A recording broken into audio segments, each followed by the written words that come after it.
नमस्कार बच्चों, आज हम सब कक्षा 6 की हिंदी भाषा सेतु के 14वें पाठ दुर्घटनाग्रस्त मित्र को पत्र इस पाठ को पढ़ेंगे, जो कि एक मित्र अपने दूसरे मित्र को जिसका कि एक्सीडेंट हो गया है उसकी हालचाल जानने के लिए लिखता है।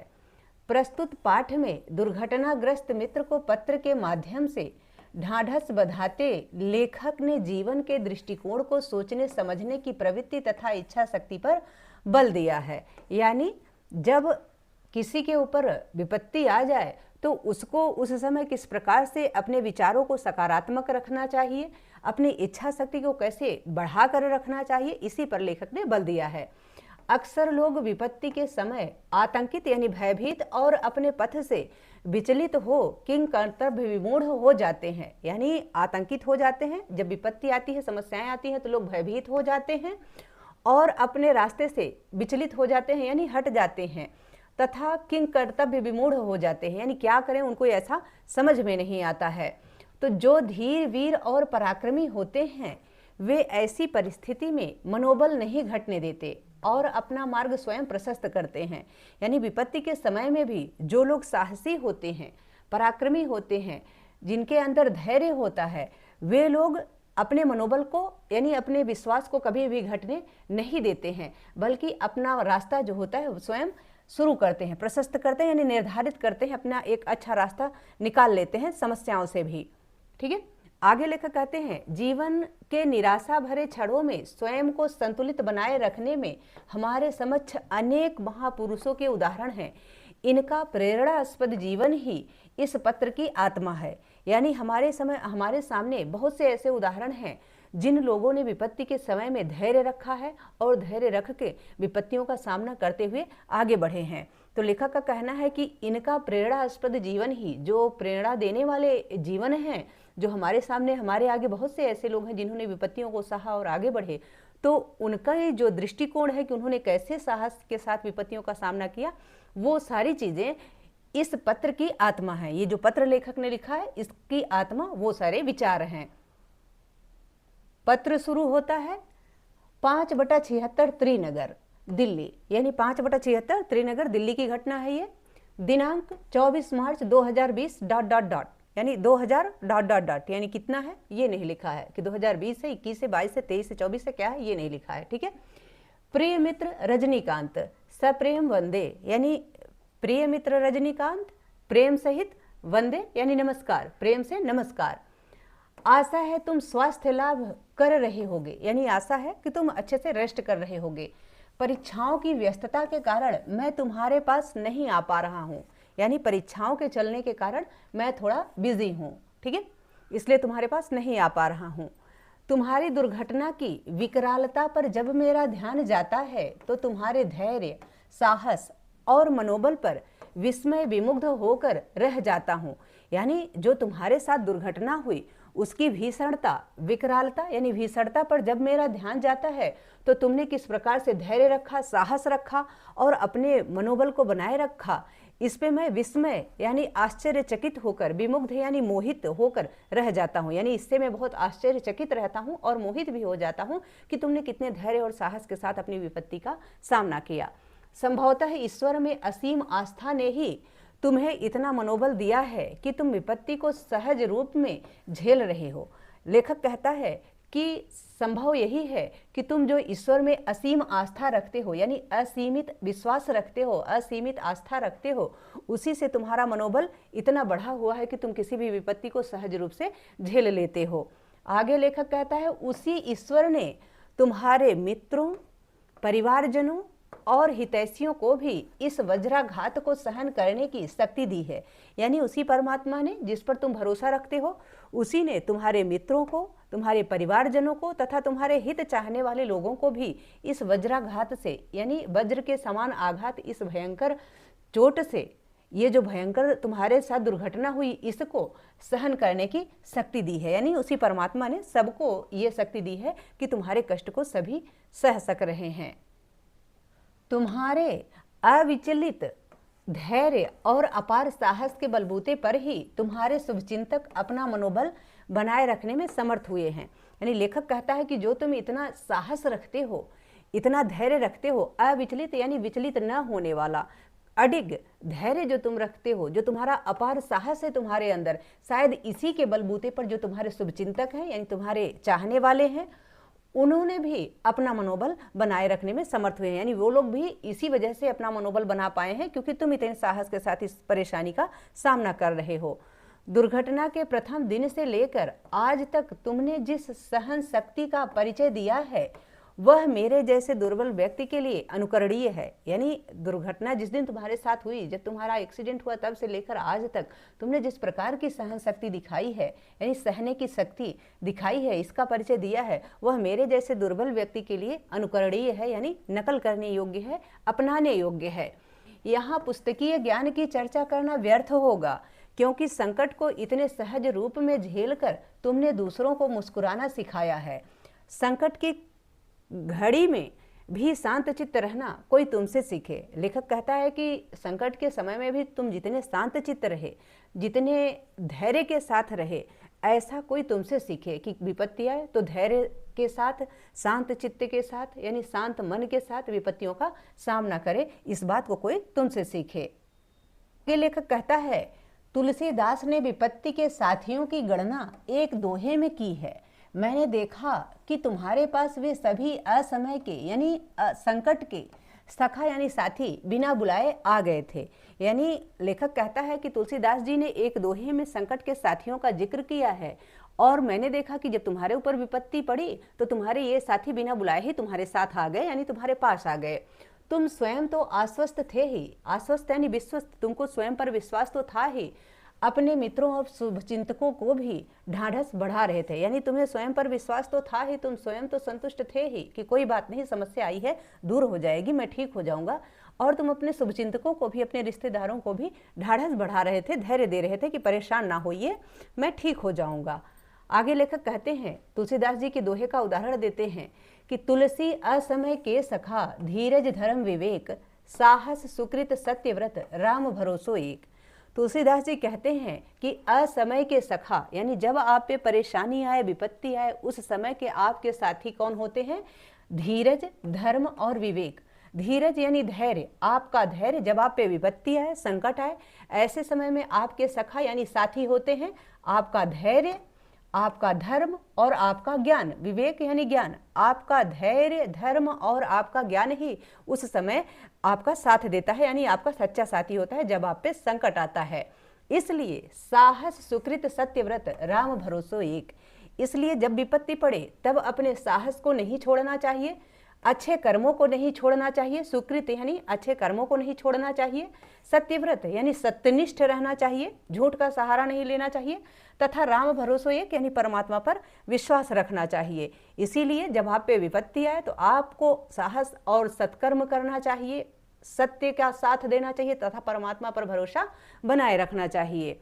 ठीक है, आगे का भी कहते हैं, लेखक कहते हैं, मैंने तुम्हारे पास रहकर यह देखा और अनुभव किया कि संकट से उबरने की शक्ति किसी दूसरे के पास नहीं, स्वयं अपने भीतर ही होती है।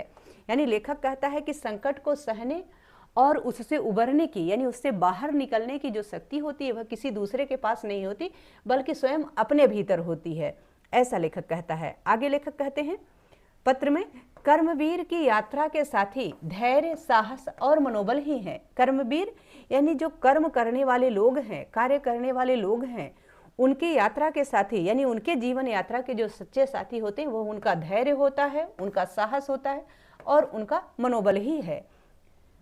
ये तीनों गुण तुम्हारे पास पर्याप्त मात्रा में उपलब्ध हैं। लेखक कहता है कि और ये तीनों ही गुण तुम्हारे पास तो पर्याप्त मात्रा में उपलब्ध है, यानी ये सारे गुण तुम्हारे अंदर हैं। आगे लेखक लिखता है कि कभी कभी एकांत में बैठकर इस दुर्घटना की भीषणता यानी भयानकता और दुखद परिणाम पर सोचता हूँ तो हृदय कांप उठता है। क्या दुख यूं ही बैठे बिठाए आ जाता है? दुख कौन मांगता है? यह तो बिना बुलाया अतिथि है। यानी दुख कौन है, संकट कौन है? वो बिना बुलाया अतिथि है, यानी उसको बुलाया नहीं जाता। कोई चाहता नहीं कि हमारे ऊपर कष्ट आए और ये आ जाता है। तो हमारे यहाँ कहा जाता है अतिथि देवो भव।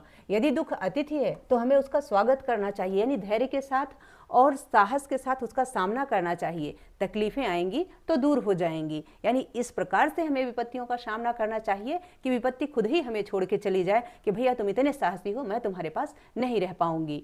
आगे लेखक कहते हैं, पर तुलसीदास ने विपत्ति काल में इन 4 की परीक्षा होना बताया है। लेखक लिखता है कि तुलसीदास जी ने कहा है कि जब आप पे विपत्ति पड़े, समस्या आए, उस समय इन 4 लोगों की परीक्षा होती है।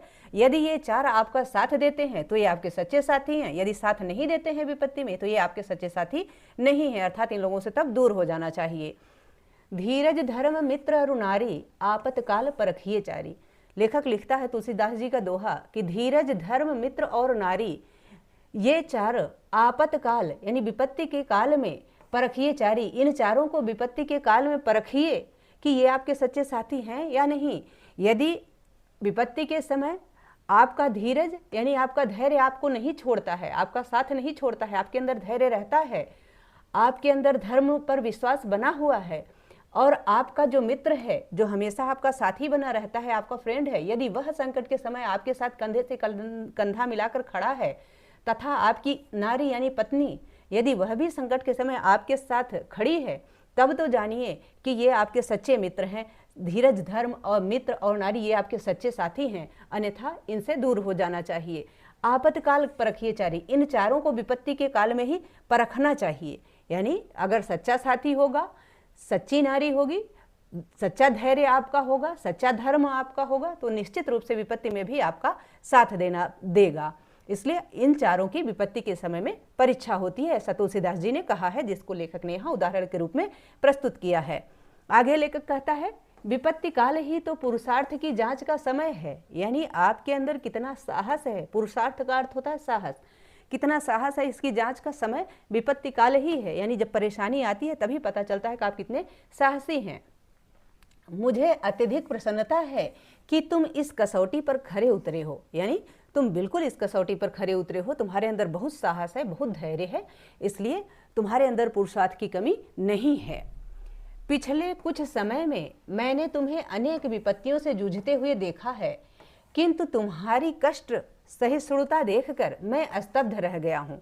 लेखक कहता है कि पिछले बहुत दिन से मैं देखता हूँ कि तुम्हारे ऊपर एक न एक विपत्ति आती रहती है, लेकिन जिस प्रकार से तुम्हारे कष्ट को सहन करने की शक्ति है, कष्ट सहिष्णुता का अर्थ होता है कष्ट को सहने की क्षमता, तो जितनी तुम्हारी कष्ट को सहने की क्षमता है तुम्हारे अंदर, इसको देखकर मैं स्तब्ध रह गया हूँ, यानी अचंभित रह गया हूँ, शांत रह गया हूँ। तुम्हारा यह प्रयास उन व्यक्तियों के समान है जो कष्ट और बाधाओं को सीढ़ी बनाकर जीवन यात्रा में कीर्तिमान स्थापित करने में सफल रहे हैं। यानी तुम्हारा ये जो प्रयास है कष्ट को सहने का, यह उन व्यक्तियों के समान ही है जिन्होंने बाधाओं को सीढ़ी बना करके अपने जीवन की यात्रा को जीवन यात्रा में कीर्तिमान स्थापित करने में सफल रहे हैं। यानी अच्छे पद को प्राप्त करने में सफल रहे हैं कठिनाइयों का सामना करते हुए, अच्छे यश को प्राप्त करने में सफल रहे हैं कठिनाइयों का सामना करते हुए। आगे लेखक एक और उदाहरण देता है, कहता है, तुमने मेरे पड़ोस में रहने वाली नीलिमा को तो देखा ही है, कष्ट झेलने की उसकी सहन शक्ति अवर्णनीय है। यानी कष्ट झेलने में उसकी सहन शक्ति इतनी ज्यादा है कि जिसका मैं वर्णन नहीं कर सकता। उसने अपने पैर की दुर्बलता को अपने विकास में किसी प्रकार बाधक नहीं स्वीकार किया। यानी जो उसके पैर में विकलांगता है उसको कभी उसने ये नहीं सोचा कि यह हमारे रास्ते में किसी प्रकार से बाधा है।